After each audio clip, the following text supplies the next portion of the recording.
The greatest concern, walking the road to the afterlife. Introduction. The weight of a single thought. A single thought has the power to change the course of a man's life. A single moment of reflection can alter the very essence of his existence, shifting his priorities, his worries, his struggles, and his pursuits. The weight of a single thought has determined the destinies of entire generations, of nations, of civilizations. And in the grand scheme of existence, there is no thought heavier, no concern greater, no pursuit more urgent than the afterlife. The question of what awaits us beyond the final breath, beyond the last beat of our hearts, has haunted mankind since time immemorial. Every human, regardless of status or creed, must eventually meet the reality of death. The mighty kings and emperors who once commanded armies, the wealthiest merchants who once owned vast lands, the philosophers who debated the meaning of life, all now lay under the same earth, reduced to dust, awaiting the final decree. The Prophet Muhammad, peace be upon him, taught his companions the power of remembrance, the necessity of focus, and the gravity of concern for the hereafter. He instilled in them a consciousness that made them walk this world with eyes set firmly on the next. They were men who held the Dunya, worldly life, in their hands, but not in their hearts. They ate, drank, and married, but their minds never wandered from their true destination. Even in the height of victory, in the sweetness of prosperity, their hearts remained anchored to the one thing that truly mattered. How will I stand before my Lord?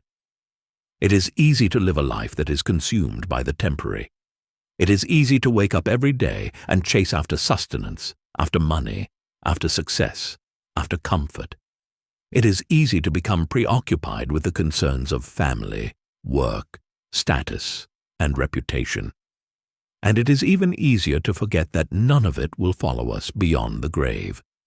The Prophet, peace be upon him, said, "When a person dies, his deeds come to an end, except for three: a continuous charity, beneficial knowledge, or a righteous child who prays for him."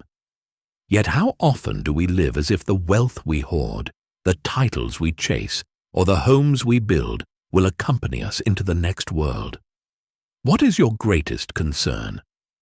What is the thought that consumes your mind before you sleep and as you wake?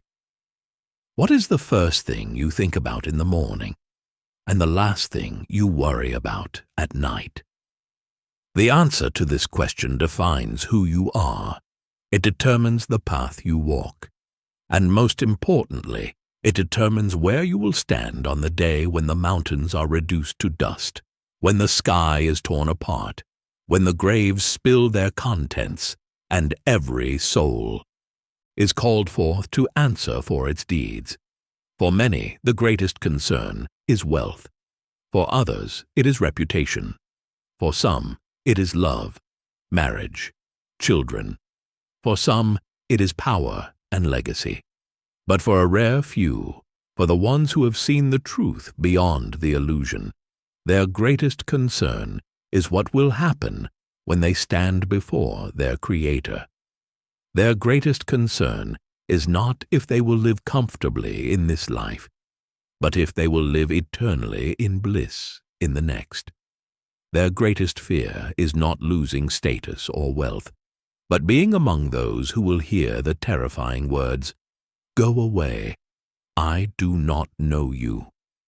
Among those rare individuals were the greatest men to walk this earth after the prophets, Abu Bakr, Umar, and Uthman. May Allah be pleased with them all. These were men who were promised paradise in their lifetime. They had received glad tidings from the Prophet, peace be upon him, himself, that they would enter Jannah. Yet despite that, their hearts remained restless. Their minds never strayed from the concern of the afterlife. They did not allow their promises of paradise to lull them into complacency. Rather, it made them more fearful, more devoted, more desperate for Allah's mercy. It was in the time of Abu Bakr's caliphate that a moment occurred, one that speaks volumes about what it means to truly be concerned with the afterlife. Uthman, may Allah be pleased with him, sat in deep thought, completely oblivious to the world around him. He was so absorbed in his worries that when Umar, may Allah be pleased with him, passed by and greeted him with salam, he did not respond. Umar, surprised and slightly disturbed, took the matter to Abu Bakr. Brotherhood and mutual respect among the companions were held sacred, and so Abu Bakr immediately sought clarification. When they confronted Uthman, he looked at them, his eyes filled with a sorrow that even paradise had not erased. He swore by Allah that he had not heard nor seen Umar at all. He was so consumed by a single thought that the entire world around him had faded away. And what was that thought? Was it wealth? Was it power? Was it fear of losing status? Number, it was a regret so heavy that it made him blind to the world around him. The Prophet, peace be upon him, had left this world, and he had not yet asked him one crucial question. What will save us on the day of judgment? This book is a journey away from the distractions of the Dunya and into the realm of true purpose. It is a call to shift our focus, to rewire our thinking, to make the hereafter our greatest concern. Because at the end of it all, when the dust settles and time runs out, nothing else will matter. This is the road to eternity.